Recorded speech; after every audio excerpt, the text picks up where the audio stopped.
Welcome to the Nerd Journey Podcast. Our goal is to help you, the technology professional, accelerate your career progression, increase your job satisfaction, and be more effective in your existing role. We want to bring listeners like you the career advice we wish we'd been given earlier in our careers. I'm John White, at VJourneyman on Twitter, sharing co-host duties with Nick Cordy at NetworkNerd_. We're two former IT operations guys who have moved on to pre-sales roles with technology vendors. We have our opinions, but we also like to highlight the journeys of others and see what we can learn from them. We'd also like to ask for your feedback to make this a conversation, not a one-way broadcast. Email us at nerdjourneypodcast@gmail.com or DM us at nerdjourney on Twitter. So come join us on our nerd journey. Let's take a trip. Episode 325. What if you were excited to take on a new challenge, but once you did, it was much harder than you expected because there was just too much ambiguity? Daniel Lemire is an AI consultant at ServiceNow. And this week, when you hear part 3 of Daniel's story, we'll talk about how perseverance and finding clarity can help. If you missed part 1 of our discussion with Daniel in episode 323, we focus on the story of his early career, why he pursued management information systems, and why he went back to get a graduate degree. We talked about our careers as a minimum viable product that we can iterate on over time like product managers do. That's something that, by the way, Daniel's been doing since the beginning. In part 2 of our discussion with Daniel in episode 324, we talked about that openness in opportunities that led him to work with larger and larger companies until he gained that enterprise experience he was looking for. And once that was married with his graduate degree and everything he had learned, Daniel was able to make some very astute observations about what was really happening within the enterprise environment where he worked. As we get into part 3 of our discussion with Daniel this week, you'll come to understand what happens when there's too much change. Daniel learned about DevOps and worked with colleagues to try and apply those principles within the organization. He combined that with his experience as an infrastructure architect to influence positive change toward innovative new technologies and their adoption within the company. And then he decided to make a really big move. Daniel made a move from individual contributor to manager, and he decided to focus 100% on innovation. And when did he take this job? 1 month before a global pandemic. This part of the story contains a number of struggles that you'll get to hear about, some things that Daniel wasn't really ready for when he took on that role in innovation. But he learned a lot from it. And even as the organization was laying off more and more people, it turns out Daniel was able to seek clarity and focus on the future to gain perspective. Catch the full story as we take you to part 3 of our discussion with Daniel Lemire.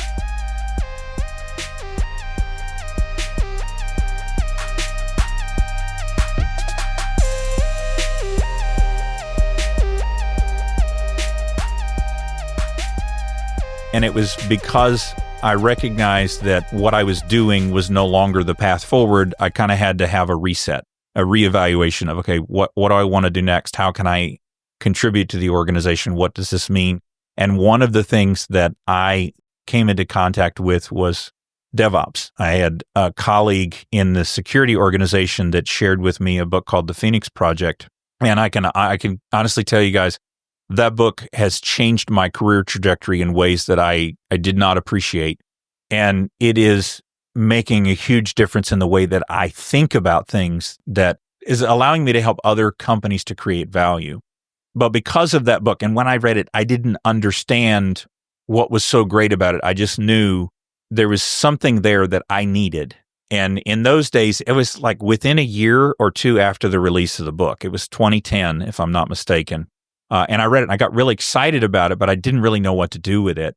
Fast forward a few months, I was working with a guy that was in charge of compliance and security things, and he was getting frustrated with some of the things that were going on in his space. And there's a character in the book, John, he's the guy that's in charge of the security things, and they're going through an audit. The guy is super stressed out, and things are not going well for him. One of the things that happens in the story is that things get really better for John, that character in the book, because some things are sorted out in the storyline. And so I shared the book with my security colleague. I was like, hey, maybe this book will help you because this guy's really having a hard time. And what happens through the storyline, things get better for him. So my colleague reads the book, and one thing led to another. After he finished the book, he came back to me and he's like, let's do something with this. And I'm like, okay, what? I still didn't know what to do with it. And he said, well, I know we need to do something with it. Why don't we just meet and just have a conversation together? I didn't know what we could possibly accomplish together, but he definitely saw something because I had given him the book. He knew that there was something more there, and he and I began meeting. One thing led to another, and now we're meeting on a weekly basis. We're talking about things. We're figuring out, okay, what are the three laws, and how are we going to apply this to make things better? We start talking with some of our peers about how we can improve things. Next thing you know, we're presenting to an entire part of operations on thinking about the way that we do work and how we can improve it, which was very instructive for our colleagues. It really helped them think through some of their organizational challenges and the things that need to be done, because that was also a difficult time across our technology organization because of the big changes that were being made. But the light bulb didn't really all the way come on for me until the DevOps handbook came out, and I got the concrete, these are the things that matter to a technology organization. So much of what I think about from a technology manager perspective has literally come out of that story. It is the Phoenix Project helping me relate to what was going on, and then the handbook giving me the tools to do the things that mattered, that have enabled me to grow my technical acumen into an organizational behavior mechanism. Because ultimately, if you can't apply the lever in the right place, it doesn't matter. And in fact, one of the sayings that I like to share with people is, across all of the things that I've done, you can have the best people, you can have the best technology, but if you don't solve the right problem, you've done nothing. That is a contextualization on many different levels. One of the other books that was a major influence to me was The Goal. And there's a story in The Goal of the Boy Scouts and the drum buffer rope concept. And if you haven't read The Goal, I don't want to spoil the story for you, but if you work in technology, this is a book that you should definitely put your hands on, because it helps you understand systems at a bigger level. And ultimately, the lesson you take away from that is you have to be able to do the right things in the right context to create the value that's necessary, no matter what that is. So being able to find the lever that I needed to pull and the context to understand that is what gave me the success to continue the growth into a management role at PepsiCo. And that opened the door across a couple of different levels, because even though I wasn't a manager, I had to be able to work with people that I wasn't interacting with on a regular basis. I didn't have an opportunity, in many cases, to build a rapport with them. I just had to communicate the technical things that needed to be done and compel them to do them. And having those additional tools for, understanding what metrics you need to gather to figure out if you're doing the right thing, to get the feedback that you need. All of those pieces came together in a really meaningful way. And I think looking back at it, I was really excited about the DevOps handbook because of the things that they were sort of promising. Like the introduction to the book talks about these organizations that were using these practices and how it drove their organizational performance in new ways.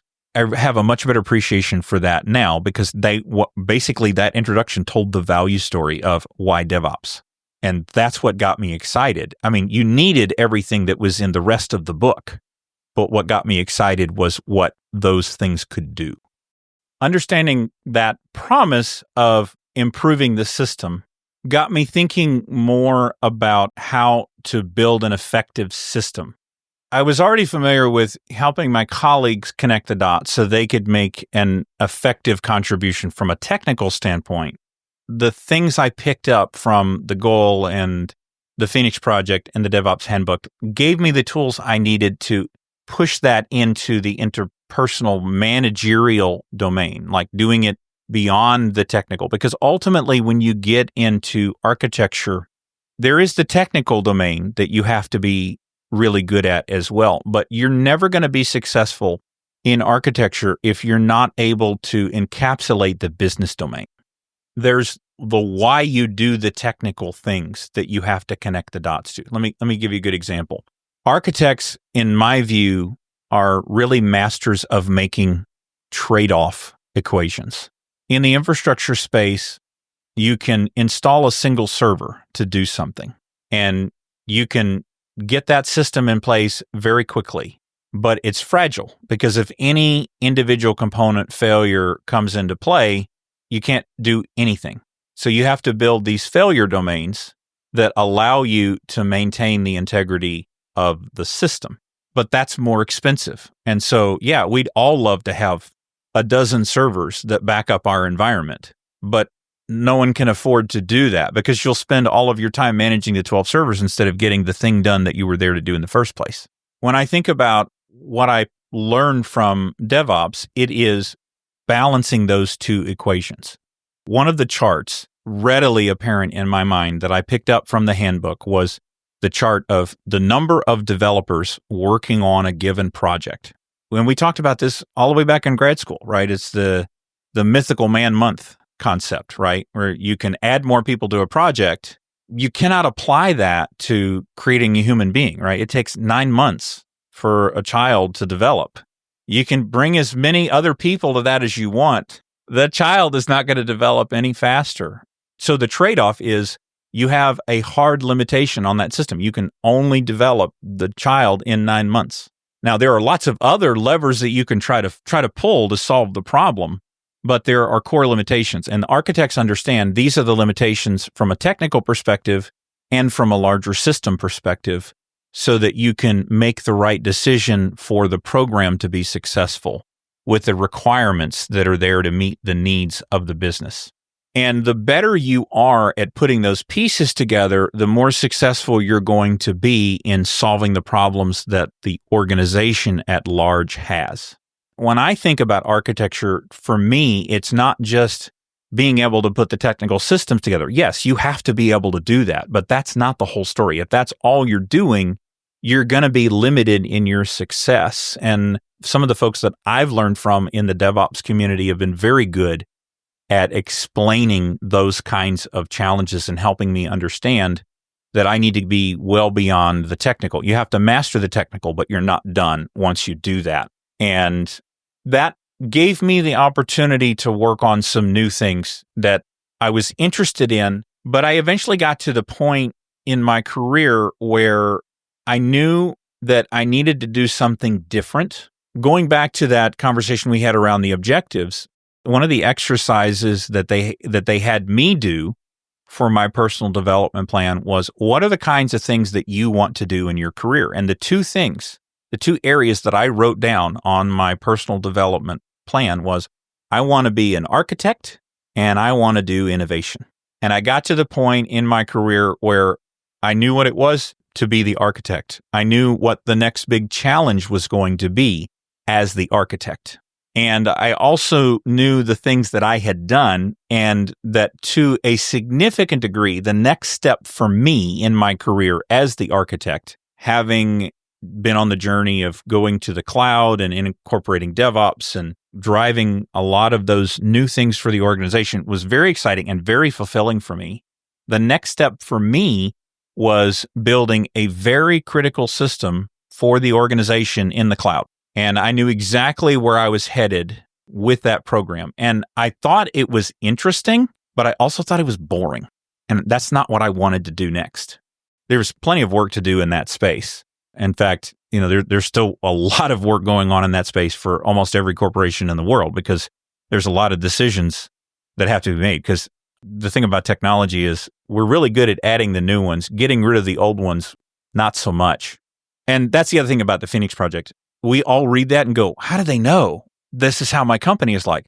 Well, the truth is every company is like this because we're all doing the same stuff. And the sooner you can recognize we're doing the same things, it also means that you can learn things from a lot of other organizations without having to go through the pain. I saw the pain that was coming for me by doing this next big thing. I wasn't excited about it. And I just couldn't put myself in that position going forward. Interesting, but not interesting enough. Yes. It's a lot like that scene with Neo in The Matrix. You've been down that road, you know where it goes. And oddly enough, an opportunity opened up for me to get to that next level and be a senior manager and go do innovation.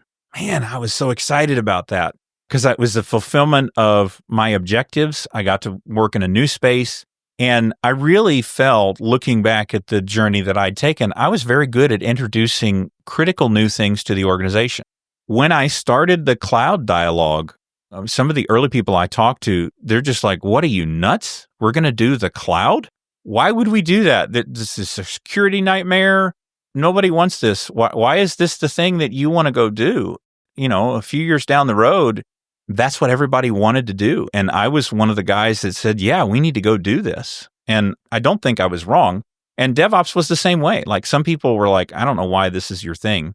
I had one manager tell me, a mentor to me, a guy that I really looked up to, and we were in a conversation, and he literally said to me, how is DevOps going to fix this problem? That was one of those bite your tongue situations because I was pretty much dyed in the wool. This is the thing that we need. And I knew that he wasn't, and I wasn't going to win that. I wasn't going to win that battle. Sometimes you find a mentor that is so smart. And this guy in particular, the challenge I always had with him was he would throw me off my game. Like, he'd ask a really intelligent question that I had no way to answer. I liked that about him because every time I'd get in a conversation with him, he'd point out something that I hadn't thought about. So there, a tremendous opportunity for growth, but also really frustrating because anytime I showed up with something like, hey, we need to do this, he would throw a curveball at me that it would take me weeks to solve, or in some cases months. And then I wasn't able to get the thing that I needed done. And so, there's that perfect is the enemy of good. He wasn't wrong and super intelligent. It just turned into this wall for me. Even now, looking back on it, I know that I was fundamentally right in saying this is what we need. Thinking back to some of the questions he asked me, like, even now, I'm not sure that I could answer the question that he asked me. So in some ways, he wasn't wrong. But maybe that's the forest for the trees thing, right? Like, you can take the right next step and not be able to explain why it's the right next step in the moment, but it's still the right next step. I have empathy because there's always a question of, changing systems. Like, at least I know the problems of the system that I know. And new systems bring new problems. I think that's probably something I stole from the Systems Bible. I don't know if you ever read that. I love that one too. That's another really good one. It's difficult to distinguish between whether you're bringing up an objection, which is an 80% case objection, or a 20% case objection. Are you on the edge or are you in the middle? Because generally what we're trying to solve for is 80%. And if you manage to the 20%, then you're going to have all kinds of different problems. That is a theme that I have harped on more and more frequently later, especially in my consulting role, because a lot of the blocks that people put up are those 20% situations. And I did not have the aptitude or the foresight to understand that was what was going on. I'm not sure, looking back, if I'm honest, I don't know that the things that he was throwing up in response to what I was bringing forward was in fact those 20% domain things. But what I can tell you with a very high level of confidence is that a real challenge that we have in the technology space is we spend way too much time on those 20% things. We're going to be spending a lot of time on those 20% issues, no matter what the efficiency is of the 80%. So if we optimize that 80%, we get that much more time for the 20%. Yep. And you know what? What you have just framed up with that statement really launches us into the innovation conversation, because I was just really tired of dealing with the 20% all the time. And I really wanted to be able to do a lot of things. The flip side of that, right? There's the 80% of the problems that you can solve very, very quickly. And then there's the 20% of the problems that you just have to spend a ton of time to get there. The same is true with expertise, right? You can be 80% effective at a brand new thing in a short period of time, but to get that last 20%, it takes much, much iteration. Having spent a decade in infrastructure, I became far too focused on the little bitty things.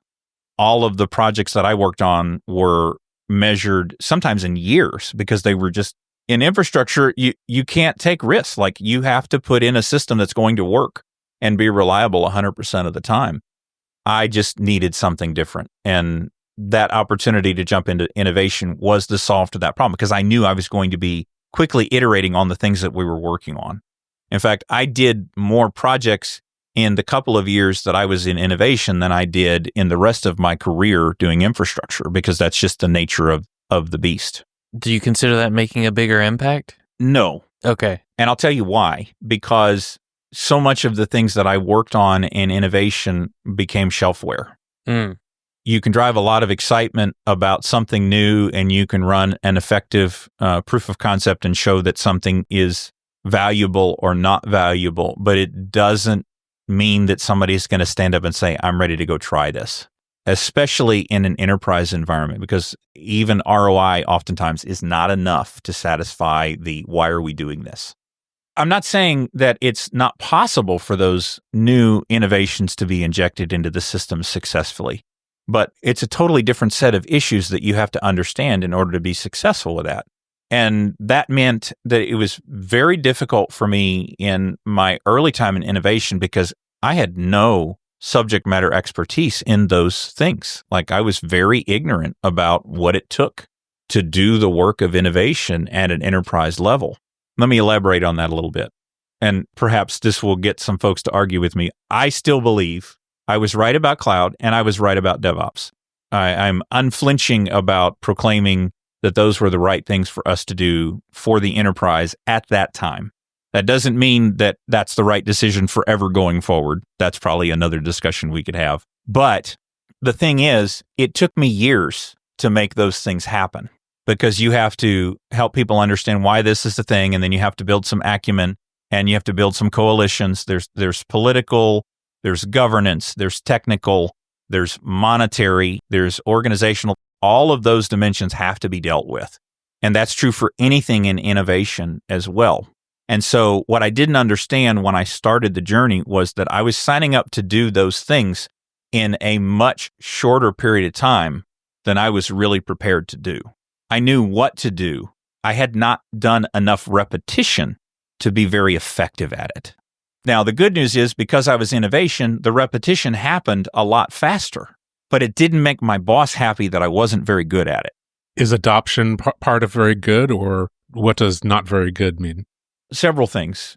One, I didn't understand the practice of innovation well enough. There are very specific things that you must do in order to be good at innovation. And I dove into that role ignorant of those things.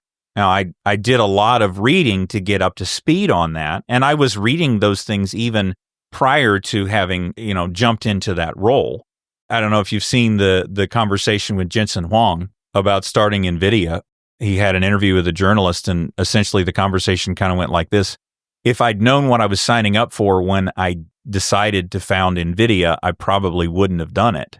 And this was very much my experience with doing the innovation thing. Like I didn't understand or appreciate what I was signing up to do in that environment. There's a couple of reasons that was a particularly difficult journey for me that we have to dive into just a little bit. The first is the time and date. So I finished the cloud, the opportunity for innovation comes along. I'm really excited to go do that. I know several members of the innovation team that I'm going to be working with, so I'm not going to have the interpersonal challenges. I'm ready to go tackle something new. I know it's a lot to bite off, and I'm aggressively going after jumping into the deep end because consistently in my experience was if I throw myself into the deep end, I'm going to swim. It's interesting enough for you to go swim in that water. And I want to do it. Like this is something I know that I need to do, that I'm excited about. Great, let's go. I signed the paperwork to join the innovation team in February of 2020. I don't remember anything significant about that date. If I had a life preserver when I signed on to that, I lost it in March, and I was completely unprepared for that. Looking back at it, and I reflect on this a lot because in some ways I feel like it was a mistake, but in some ways I don't have any regrets about having done it. In fact, I can remember very clearly the conversation I had with my manager in completing my objectives review, going into my fourth year in innovation. Essentially, the conversation went like this. my manager says to me, Daniel, you're not good at this. And I said, I get that I'm not performing at the level that you'd like me to, but this is what I need to get good at. As difficult as it was for me to satisfy what it was that he needed from me and to be effective in that role, I also recognized that my future success was heavily dependent upon me getting good at the things that were required to be good at in that role. Also, looking back at that, shortly thereafter, he took on a different role and left and went to a different place in the organization. That was a very hard conversation to have because it's really difficult for me to look somebody in the eye knowing that I'm disappointing them in how I'm performing. But the other thing was that it was basically the next month that things started to click for me. He wasn't wrong in that I wasn't performing well for the things that he needed me to do well at. It was almost in the next breath that things really locked in and it all started to make sense for me. I really do believe that there's a certain amount of iteration and feedback where things start to make sense. And you can look at the development of humans in general to see that, right? Like how some kids are able to instantly walk like that first attempt and they're good at it. And others, they have to fall down a whole bunch of times. I mean, if you read James Dyson's biography, the number of times he did not have a working prototype of his vacuum cleaner before he had one that worked was pretty extraordinary. But he didn't stop trying to make a working prototype. I'm also not going to tell you that I immediately went from being not great at this thing to being the best there is, because I can't tell you that. But I can tell you that, like that 80-20 thing, the number of sigmas was significant in a very short period of time. And honestly, why did it happen quickly? I don't know. It could have been because he left and went and did something else and I had to step up and do better. That could have been part of it. I can't tell you what really made the difference. I just know that it was what I needed, and it has been a major contributor to what I have been able to accomplish subsequent to that. So once things start to click, the Rubik's Cube turns, line up all the colors, right? Yep. At least one Rubik's Cube, right? You got some success there. Is that close to the time that the exit came? So there were kind of three things that happened in quick succession. One was that hard career conversation. Basically, kind of what I responded to my boss with was, whether I am or am not, I need this, and I'm not going to go find the next thing quite yet because I know that I'm close and I need this. I don't even know if he was aware during that conversation that he was going to be going somewhere else and doing something different. He and I actually have not had that conversation. I could still go back and have that conversation with him. Perhaps that's something I should do after we wrap up here. But the problem that created for me was it absolutely killed my confidence. So when the question came after his departure, the director position is open. Do you want it? I said, I don't want it. Somebody had just told me that I wasn't good at doing those things. Why on earth would I sign up for more responsibility when I'm not good at the things that I'm already responsible for?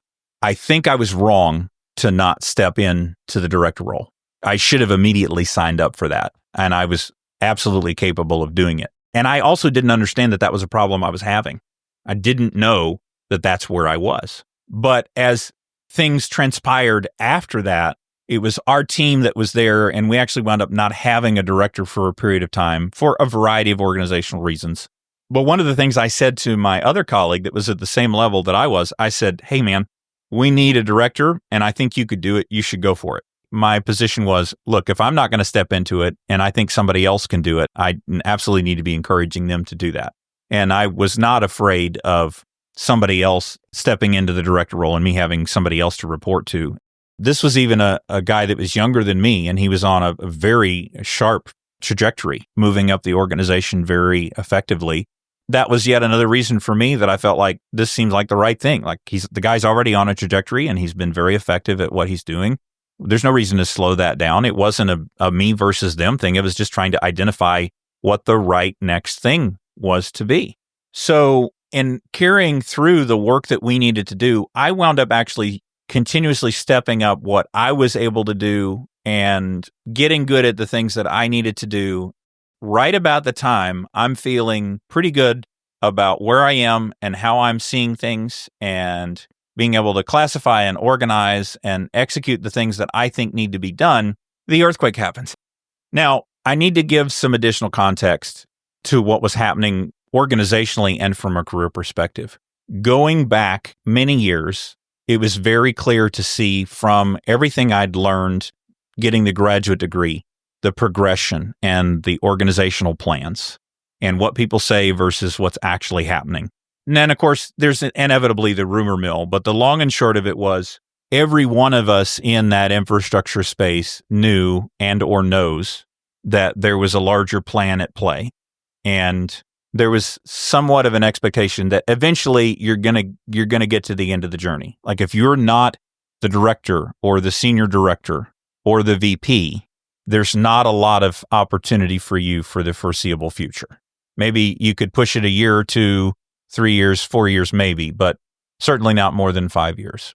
And all of us at one point several years ago kind of looked at each other and said, are you going to hang around until the end or are you going to jump and go somewhere else? And I'm a really loyal guy.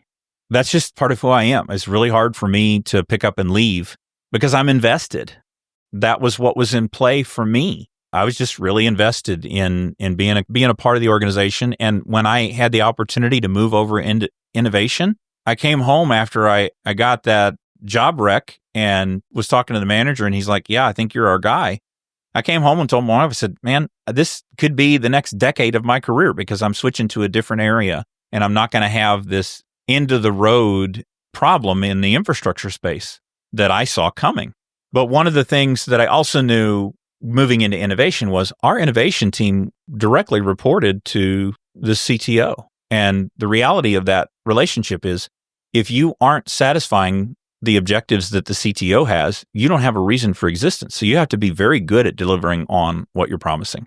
The stark reality was that as a team, holistically, we weren't delivering to all of the objectives that the CTO had. So something had to give. And in this case, it was me. I was the one that got cut from the team.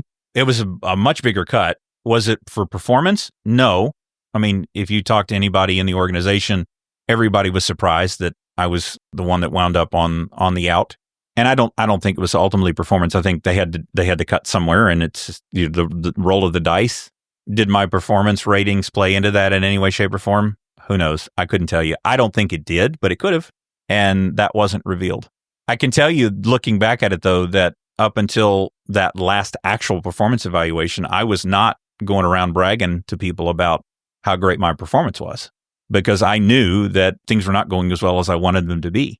Why was that? Well, it was a variety of factors, right? It was too much ambiguity for me, combining jumping into the deep end in a time that just was chaotic time, a cast of ambiguity. Yeah, it was too much at once. And it took me years to figure out how to navigate that well and to get back on the horse well.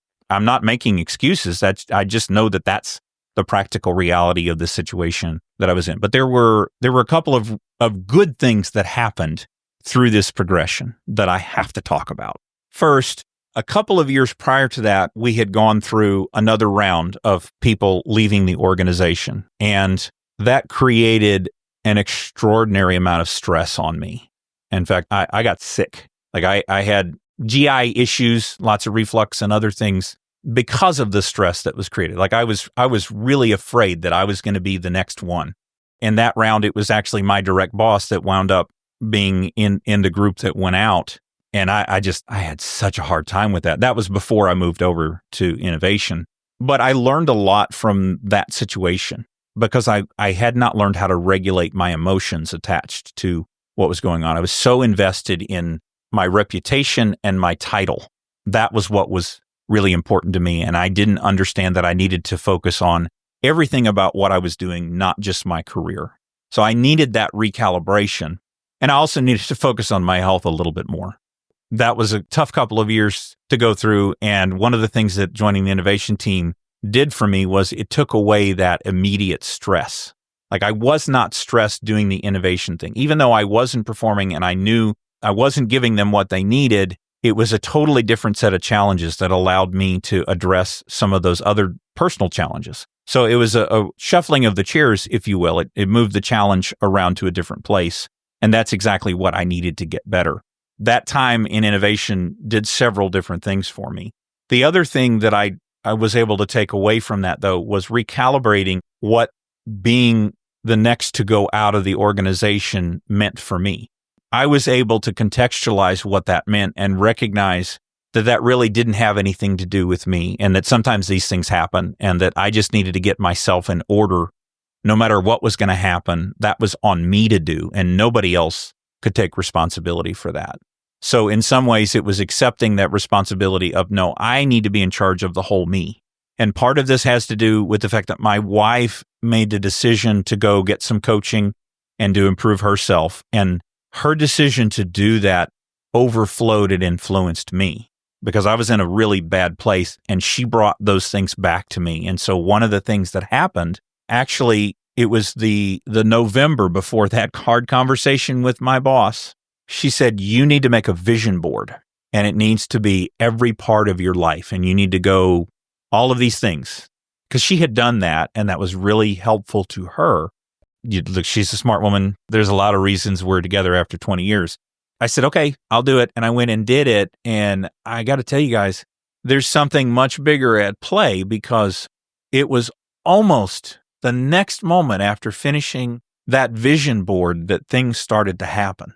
The overwhelming need to go and start the LinkedIn subscription and posting and sharing information with other people, and it was just a snowball of change from there on out. And so in some ways, I really honestly believe that had I not done the vision board, that none of those things would have happened. I really think that that was the trigger. It was me getting clarity on what mattered. And I still have it sitting here next to me. I wrote on a Post-it note. It was probably not long after that hard conversation with my manager. Okay, Daniel, what is it that you want? If you really are going to figure out where you need to be and what you need, what is it? And I wrote on the Post-it note, it's still sitting here. I need to be in a position that I can uniquely fill, to use all of my skills, not just be managing tasks, to apply technical experiences to make the organization better, and to build systems that help people and have my contribution valued. And getting the clarity of those things is what really launched me into the next phase, because I knew what I wanted for the first time in several years, because I was just going through the motions, trying to recover from the overwhelm of jumping into too much ambiguity. At the end of that year, after having done the vision board, I have to look at the timeline to be sure, but the nuts and bolts of it is this. As soon as I knew what needed to be done, things started to happen. I started to think about what my plans were for myself and the next thing, and identifying what kind of roles I wanted to play. It was, if I wasn't going to be doing innovation, what was I going to be doing, and getting that clear in my own head. And then if I had the permission to do something or anything, what would that be? And one of the things that I outlined for me was doing things that were outside of my specific role, because that was part of how I had been successful in my past. And I knew I needed to get back to that. Yeah, I was going to say a very interesting thing, like you read that entire Post-it note and no part of that said, I need to be working in innovation, right? It was much more general than that. Also, you didn't say, I need to have a senior manager title. So the things that you were talking about before being invested in, maybe without like that benefit of some deep introspection, felt important and might have had some things associated with it. You know, like I'm used to living at a certain salary, having a certain level of, financial, stability and maybe even like a little bit extra. But really, when you cut to the core of it, it wasn't the title and it wasn't working in the specific area that you were working in. That's really great. I love that you spotted that. I was not thinking about it that way. That's really cool, actually. And it was getting the clarity on what was really important, that's what I needed to do for the next thing to happen. Well, it's kind of interesting because I want to fast forward just slightly and then we'll come back. But I specifically remember a lunch conversation you and I had, and you were telling me that you had an idea of doing something, and you told me the space that you were thinking about operating in. And I don't remember if you mentioned the vision board at the time. I just remember you seemed like you had made up your mind and were pretty decisive on it. And that kind of surprised me based on the circumstances and timeline of when we had that conversation. What you observed is that I had taken the time to get the clarity that I did not have. And I didn't appreciate or understand how important that was. In fact, I think a lot of the struggle I had was that for whatever reason, I stopped getting that clarity for myself. It was not something I was paying attention to. It was kind of a chaotic time in the world. Well, yeah, but honestly, like, there's no reason that I should have let that override my own initiative. When you talk to the folks that do coaching, and that's something that's really important. Like, true story, right? Like, I'm not disagreeing with what you're saying, but there's no reason that you have to abdicate your responsibility to understand what it is that you should be working on. We should all be working on something at every moment, and we should be intentional about the things that we're working on. I let go of my initiative because of the ambiguity. I didn't have a rudder, and I wasn't doing the things that I needed to do to get that rudder back. And I take responsibility for that. I really do. I think I could have done a better job of navigating that situation if I had thought about what I needed to prioritize and thought about what it was that I needed to be doing. And I also needed that, right? Because it got me asking the question, okay, that's all done. Now what? I can't go back and change any of that. It doesn't matter. What am I going to do now? Right? And I love, I know it's silly. I have 2 daughters. So of course we've seen Frozen, a few times. Dozens of times.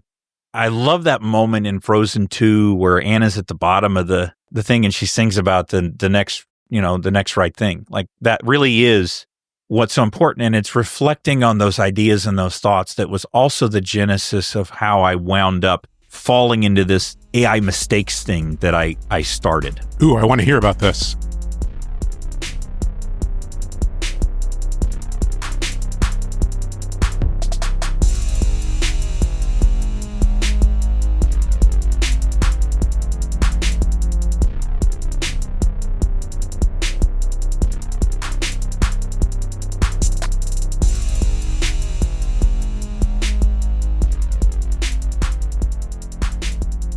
You heard it loud and clear. This is one of those stories where someone was impacted by a layoff event. If that's you or someone you know, we have a page that can help. If you go to nerd-journey.com/layoff resources, one word, we have a list of the most impactful conversations we've had on this topic with technologists like you and industry experts who might have some thoughts on what you can do next. In Daniel's case, it was the clarity he gained that allowed him to reframe that layoff event. And in seeking the clarity, he figured out what it was he really wanted and needed in a role. Like John said, he said nothing about needing to work in innovation, nothing about needing to be a senior manager, but it was the vision board that made the difference. Going through that exercise, I suspect there's probably some sort of parallel or maybe a small overlap between the vision board exercise and filling out the must-have list that Liz Bronson and Kat Troyer talked to us about a while back. We'll make sure and link to that must-have list so you have access to it.